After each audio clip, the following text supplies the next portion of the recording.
आइए नेक्स्ट और last defects of the human आई, जो मैंने जो टॉपिक चूज़ किया था उसका लास्ट पार्ट में पढ़ाने जा रही हूँ, वो है ग्लाइकोमा। ग्लाइकोमा क्या है? आपको याद होगा जब मैंने आई की स्ट्रक्चर पढ़ाई थी, उसमें आई बॉल पढ़ाया था, उसमें मैंने ये दो चैम्बर्स के बारे में बोला था कि ये दो चैम्बर्स लेंस की वजह से बनते हैं, और ये जो आगे का चैम्बर है उसे इंटीरियर चैम्बर बोलते हैं, जो पीछे का चैम्बर है उसे हम विट्रस चैम्बर बोलते हैं। मैंने ये भी बताया था कि विट्रस चैम्बर में और एक्वस चैम्बर में द्रव भरा होता है। विट्रस चैम्बर में उस द्रव की बनने की शुरुआत होती है और यहीं से वो द्रव इस चैम्बर में आता है। इस द्रव को हम विट्रस ह्यूमर बोलते थे, और जब ये ह्यूमर यहाँ से फ्लो करके यहाँ पे आता था तब उसे एक्वस ह्यूमर बोलते थे। तो ये नेचुरल है कि जो फ्लूइड यहाँ बनता है तो वो जब यहाँ पूरा ये जितना चाहिए उतना हो जाता है तो वो एक्स्ट्रा फ्लो करके यहाँ पे आ जाता है।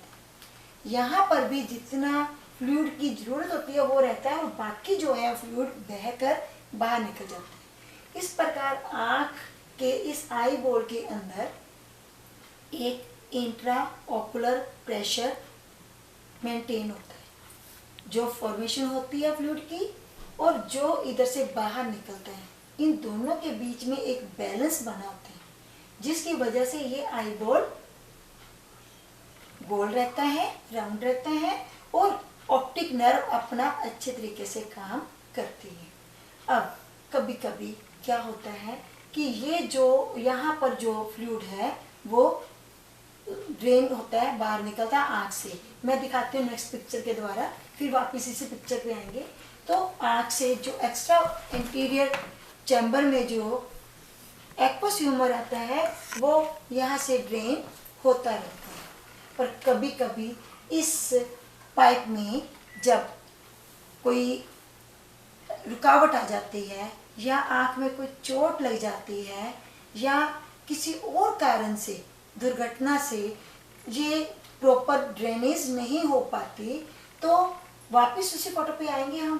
तो इधर जो फॉर्मेशन हो रही है, जो फ्लूइड बन रहा है वो तो बन रहा है, परंतु निकलने का काम बंद है। तो जिस कारण इस आई बॉल के अंदर जो विट्रस ह्यूमर है वो ज़्यादा बढ़ जाता है, और ज़्यादा बढ़ने से ऑप्टिक नर्व पर प्रेशर पड़ता है, दबाव पड़ता है, और वो डैमेज होना शुरू हो जाती है।